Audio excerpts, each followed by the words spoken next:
You're watching Mubashir Khan YouTube channel. Thank you for subscribing to it. And if you are not subscribing already, please press the bell icon and subscribe the video so you can keep on getting regular updates. मैं आपको बताऊं कि कल से इस्लामाबाद में और हर जगह पे बड़ी बहस हो रही है बिलावल जरदारी के जो आउटबर्स्ट था पार्लियामेंट में बिल्कुल बच्चों वाली बातें उन्होंने की और जिस तरह की उन्होंने लैंग्वेज इस्तेमाल की वो बहुत ही डेरोगेटरी थी और बहुत ही अनपार्लियामेंट्री लैंग्वेज थी। और अब पीपल्स पार्टी को और उसके दानिश्वरों को और हर उस दानिश्वर को जो इमरान खान के ख़िलाफ़ बात करता था, एक दफ़ा याद करें कंटेनर के ऊपर शर्मनाक का लफ्ज़ इस्तेमाल किया था, तो अब वो बिलावल की दफ़ा सारे चुप हैं, उनको कोई प्रॉब्लम नहीं हो रही है।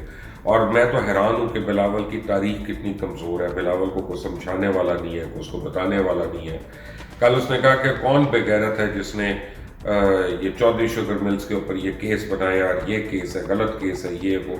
तो बिलावल जरदारी साहब, आपकी याद दहानी के लिए मैं आपको बता दूं, आपको पीपल्स पार्टी वालों को पता नहीं कोई आपको बताए कि ना बताए कि ये केस आपके वाले साहब ने बनाया था, आसिफ अली जरदारी साहब ने। तो आपने जितनी लबकुशाई की है वो आपने अपने ही घर वालों के ऊपर कर दी है। तो इसीलिए कहते हैं कि पहले तोलो और फिर बोलो, and think before you speak.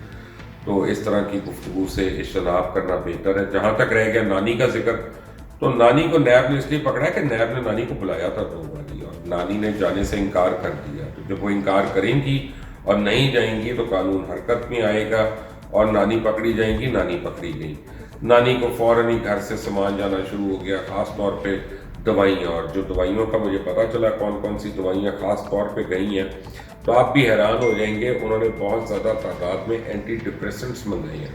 तो पता ये चला है कि नानी जो है वो एंटी डिप्रेसेंट्स खा रही है। और आज सुबह को उठ के उन्होंने पहली चीज़ ने वहाँ पे कहा कि मुझे कैपुचिनो कॉफ़ी दें, आपकी कैपुचिनो मुझे बहुत पसंद है। तो नानी जी, आप अब इस कैपुचिनो की आदत ही डाल दें, क्योंकि ये लगता है आपको बहुत लंबे अरसे तक मिलेगी। मीनवाइल कल प्राइम मिनिस्टर से भी मुलाकात हुई है और प्राइम मिनिस्टर ने बड़ा एक्सप्लेन किया है कि आने वाले दिनों में क्या हो सकता है और पाकिस्तान किस तरह से कश्मीर कॉज को वो आगे लेके जा रहा है, ताकि इंटरनेशनल कम्युनिटी को पता चले कि वहाँ पे क्या क्या एट्रोसिटीज़ हो रही हैं, जेनोसाइड हो रहा है। और ये जो अखंड भारत का जो कॉन्सेप्ट है, ये जो है अब दुनिया के लिए और दुनिया के अमन के लिए किस तरह से खतरा बनता जा रहा है और क्यों इसको यहीं पे अब रोकना पड़ेगा। और दूसरी तरफ अब कश्मीर के लिए पूरे मुल्क में बहुत ज़्यादा आवाज़ उठना शुरू हो गई है, ख़ास तौर पर सोशल मीडिया में। लेकिन कुछ चीदा हजरात हैं जो वैसे तो ह्यूमन राइट्स के ऊपर बहुत बोलते हैं, लेकिन अभी उनकी बोलती बंद हुई भी है। बल्कि एक बड़े दानिश्वर हैं, उन्होंने यहाँ तक कह दिया कि मरियम बीबी को इसलिए गिरफ्तार किया गया कल कि वो ईद के बाद कश्मीर के ऊपर उन्होंने हमले का ऐलान कर देना था। कौन से हमले का ऐलान करना था? 3 दफ़ा तो उनके वालिद जो हैं वो वज़ीर आज़म भी रही हैं, 2 दफ़ा वज़ीर आला भी रही हैं, उसके पहले वज़ीर ख़जाना भी रही हैं। 33 साल हुकूमत में रहने के बाद और मियाँ साहब का जो शॉट टू फेम है वो ये कि कश्मीरी हैं और उनके खाने के शौक़ में वो तो सबको यही क्लेम करते हैं कि हम कश्मीरी और हम अच्छा खाते हैं, अच्छा पहनते हैं। लेकिन जंडाल को उन्होंने बुलाया, मोदी को उन्होंने बुलाया, 184 लोगों को अपने नवासे की शादी पे उन्होंने बुलाया और यानी बगैर वीज़ों के बुलाया। इंडिया के नेशनल सिक्योरिटी एडवाइज़र को बगैर वीज़े के मरीम में अपने गेस्ट हाउस में ठहरा के रखा। तो तब तो उन्होंने कश्मीरियों की कोई बात नहीं की। उन्होंने तो एक दफ़ा यादव का नाम भी नहीं दिया, कुलभूषण यादव का अगर आप याद करें। उन्होंने तो कश्मीर की कॉज के लिए क्या करना, बल्कि फॉरेन मिनिस्टर ही नहीं रखा। और 5 साल इतनी ज़्यादा स्पेस मिल गई इंडियंस को कैपिटल हिल के ऊपर कि वो कश्मीर कॉज को उन्होंने किल करने की फुल कोशिश कर ली वहाँ पे। और अब ये इस चीज़ के ऊपर तो नानी ने कोई स्टेटमेंट नहीं दिया। नानी तो बल्कि उल्टा अपनी पॉलिटिकल गेन्स के लिए काम करते रही हैं। लेकिन बहरहाल मैं तो ये रिक्वेस्ट करूँगा कि हमें यहाँ पे एक बनानी पड़ेगी गवर्नमेंट इन एक्साइल कश्मीर के लिए। अब वो वक्त आ गया कि दुनिया को बताया जाए कि कश्मीर जो है वहाँ पे उनके हक़ खुद इरादियत पे किस तरह से शबखून पड़ा है और एक गवर्नमेंट इन एक्साइल बनानी पड़ेगी। यासीन मलिक साहब तो जेल में हैं, बड़ी सीरियस बीमार हैं। हमें आखिरी खबरें आने तक उनकी तबीयत काफ़ी ख़राब है और उनको मेडिकल एड नहीं दी जा रही वहाँ पे। تو جب تک یہ حریت کے لیڈرز اندر ہیں اور دیگر ان کے رہنما اندر ہیں اور ان کو رہا نہیں کیا جاتا، میں تو بڑی اسٹرانگلی ریکمینڈ کروں گا کہ ہر وہ کشمیری جس کا کشمیری لنکیج ہے مقبوضہ کشمیر سے اور جموں کشمیر کے اندر، ان کو اس ایکسائل گورنمنٹ میں ڈالا جائے تاکہ وہ کشمیریوں کا نیریٹو جو ہے وہ دنیا کے آگے لے کے جائیں.